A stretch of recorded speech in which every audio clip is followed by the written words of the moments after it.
Hey, now every time I finish a book and get ready to start another, I find myself searching out recommendations. It's a big commitment starting a book, and I want to make sure I'm jumping into something that's likely to be good.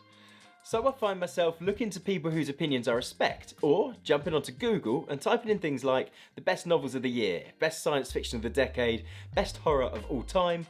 You get my point. That is how I stumbled on this list from respected British newspaper The Guardian, called the 100 best books of the 21st century. Now that is quite a bold claim. There's a lot of books to choose from, and from an initial look at the list, it looks very interesting. So I thought, stop looking. Let's talk about this together. Do we agree with the choices? And is there any books on here we should be adding to our reading list? So kicking off the list, at number 100, just sneaking in, you've got I Feel Bad About My Neck by Nora Ephron. Not a book I've ever heard of. As I say, there's quite a lot of choice on here, so we're going to be stumbling into some books we don't know. Number 99, we've got Broken Glass. Number 98, we've got The Girl with the Dragon Tattoo. Very good book, probably first read that about 10 to 15 years ago. I really enjoyed it and quickly polished off the full series. It's written by Stieg Larsson, and it probably is that kind of cliched page turner, the kind of book that if you're in a bit of a slump, it's really going to get you out of it. I have to say, I did watch the film with Daniel Craig in it, and although it was good, it didn't hold up anywhere near the quality of the book. So if you skipped out on that one, definitely check it out. In 97, you've got Harry Potter and the Goblet of Fire. Now that is peak Potter. Probably the best Harry Potter book in my opinion. You know what you're getting with Harry Potter, and that is probably the best example. Maybe The Prisoner of Azkaban, but both very, very good books. It's kind of full speed Hogwarts before it gets all dark and Horcruxy. Chronicles Volume 1 by Bob Dylan. Now that is a really good book. So we've got an autobiography here of Bob Dylan, one of the most important music artists of all time. Now I read this probably 10 years ago. I think my dad bought it and I read it after him, and it was really good. I really did enjoy it. Would it have made my top 100? Probably not. I do enjoy a good autobiography, but I think there's been some I've enjoyed more. If I had to think of one, maybe Bruce Springsteen's. I read that a couple of years ago. Really, really good. And I'm not even particularly a big fan of Bruce Springsteen's music, but an absolutely fantastic book. Next, you've got The Tipping Point by Malcolm Gladwell. I really enjoyed that book. Absolutely fantastic, kind of non-fiction. It's all about how ideas spread and what needs to come together for changes to happen. Really, really good. I do recommend you check it out. If you're thinking of launching some sort of innovative project, then this is probably essential reading for that kind of thing.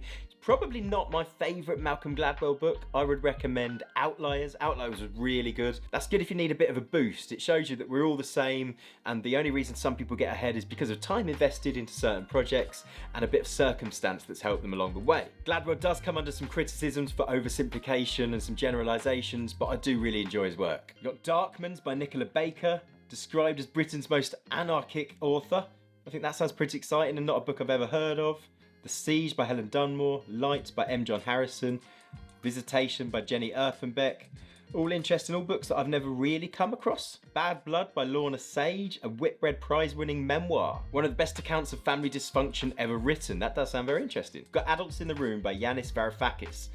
Now, it's not a book I've ever read. I'm familiar with it and I've got a basic understanding. He's a Greek politician and economist. Does sound quite interesting. Obviously, the Greek economy has struggled a bit over the last few years, so it's interesting to see what his take on that would be. Next, you've got The God Delusion by Richard Dawkins. Now, I've read this a couple of times. It's, of course, Richard Dawkins' reasoning for why there can't be a God. Now, I know Dawkins can be a polarising figure, but I think this is an important book, whatever your beliefs are. There's some very important questions here. Now, even if you happen to be a very firm believer, I do think that everything does need to be questioned, particularly something that can be quite so life-impacting as religion. Next, you've got The Cost of Living by Deborah Levy, talking about feminism, mythology, and the daily grind. From the way that's described, I imagine that's probably more relevant now than it ever has been before. Might be one to add to the list. At 82, we've got Coraline by Neil Gaiman. Now, it's no secret that I absolutely love Neil Gaiman's works, but I've actually only just read this for the first time. Now, this is an interesting book. I definitely saw this as aimed solely at children, and that's probably driven by the film. The film was definitely created with children in mind, but often when you're reading Neil Gaiman's books, it's never really clear whether they're aimed at children or adults, because they often touch on those kind of themes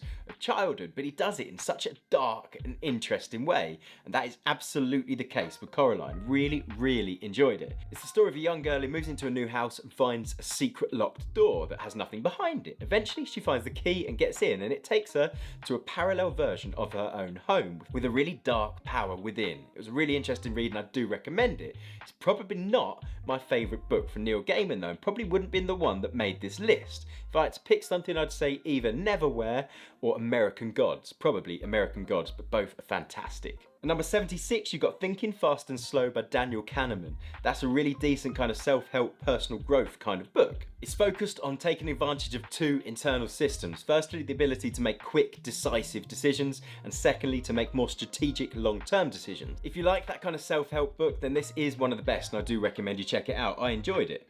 Days Without End by Sebastian Barry. Haven't read that, that sounds interesting. In this savagely beautiful novel set during the Indian Wars and American Civil War, a young Irish boy flees famine-struck Sligo for Missouri. A few more here I haven't read or even heard of, and I did think that might be the case. It's a bit different from a list of music or film where you're likely to have encountered everything. At 68, you've got The Constant Gardener by John le Carré. Now I haven't read that, but I've seen the film a while back and I did enjoy that. I bet the book holds up very well.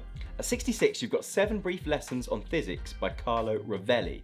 Now I like to throw in a book like that every now and then to keep things fresh. I haven't read this, but a book I've recently read on a similar theme was Brief Answers to Big Questions by Stephen Hawkins. That was really good and I do recommend that. It's good bite-sized chapters but with mind-blowing possibilities. Definitely recommend you check that out. At 65, you've got Gone Girl by Jillian Flynn. Now I really need to read this. I have a habit of avoiding those kind of thriller books that get raved about when they release. And I always regret it because when I come round to reading them eventually, I really do enjoy them. I'm going to make sure I do add that to my list when I need that kind of gripping book that you can just get through in a short run. At 64, you've got On Writing by Stephen King. Now I've read this upwards of 5 times. I really like this book. It's Stephen King's book that's kind of half autobiographical and half just talking about the process of writing itself, and I really enjoy it. Every time I read this, I get that urge to go away and write something myself. Now I do really like Stephen King. I've probably read more books by him than any other author, and if you've skipped out on this one, I do recommend you pick it up. Another little run of books I haven't encountered. Night Watch by Terry Pratchett. Now, I do like Terry Pratchett. I've read a few of his books. I probably do need to read a few more because I do enjoy them. I think I've read Mort, I've read The Hogfather, I've read Snuff, and a few more of those kind of Discworld novels. And I think that's what Night Watch is here. I do like that kind of light-hearted, tongue-in-cheek fantasy. It reminds me of Douglas Adams, but nothing quite holds up to Douglas Adams for me. Maybe I should check out Night Watch. At 46, you've got Human Chain by Seamus Heaney. I have read a fair few of Seamus Heaney's poems, but this is a collection. I've never really sat down with a collection of Seamus Heaney poems. Maybe I'm missing out there. At 41, we've got Atonement by Ian McEwan. Now that was a really good book. I enjoyed that and I enjoyed the film. It's a story about war and the kind of impact it has on the people that are affected by it. But I have to say, thinking back now, the story doesn't stick out particularly clearly in my brain, so maybe I need to go back and read that one out again. At number 30, there's The Underground Railroad by Colson Whitehead. Now, I've heard this recommended loads of times. It feels like a kind of book that would have a real impact on you once you finish reading it. It's the story of an escape from slavery in the American Deep South through the use of an underground railroad. That could be a good one to read. At number 25, we've got Normal People by Sally Rooney. Now at this point, it's no secret that Sally Rooney is kind of amazing. Now I really enjoyed Normal People. I remember reading it in Turkey, sat by the pool, finishing it off the day I started it. A really, really good book. It's a coming of age story. It talks about damaged young people in Ireland navigating their early adulthood and the sort of love and relationships that come alongside that. Really interesting. But what really stands out for Sally Rooney in all of her books is just how well she writes the dialogue. I recently read one of Sally Rooney's earlier books, Conversations with Friends, and it blows my mind that she was just like 25 or 26 when that was released, because it reads like the work of such a mature writer. At 24, you've got A Visit from the Goon Squad by Jennifer Egan. Now, I've just read this book just a few weeks ago and I really did enjoy it. It's interesting, if not a little confusing to follow. It follows a group of characters across a moving timeline. It looks at people in and around the punk music scene, but not really focusing on the music itself and more the characters therein. Every character was interesting and there were some good plot devices. I do recommend you go away and read it. I'm not sure I would place it so high on this list though, if I'm honest. Scrolling down a little, at 21 you've got Sapiens by Yuval Noah Harari. Now, if you're not aware of Sapiens yet, then where have you been? It's part of Yuval Noah Harari's trilogy of books that look at our existence. First off, you've got Sapiens that looks at our history, you've got Homo Deus that looks at our future, and then you've got 21 Lessons that is important questions for now. Now, I've only read the first of those 2 books on that list, but I really did enjoy them, and if you've not read Sapiens yet, then you absolutely have to. It's a big book, and it can be a bit of a challenging read, but there is some awesome takeaways from it, some stuff I didn't know, know and it asks some big questions. Really, really recommend you check it out. At 18, you've got The Shock Doctrine by Naomi Klein. Now, this made a lot of noise when it launched, and I really do feel that I should have read it, and I probably still should go back and read it. It challenges the way our society functions to the detriment of the majority of its citizens, and how the free market hurts so many people. At number 17, you've got The Road by Cormac McCarthy. What a book. In one word, harrowing. In two words, fucking harrowing. Absolutely awesome.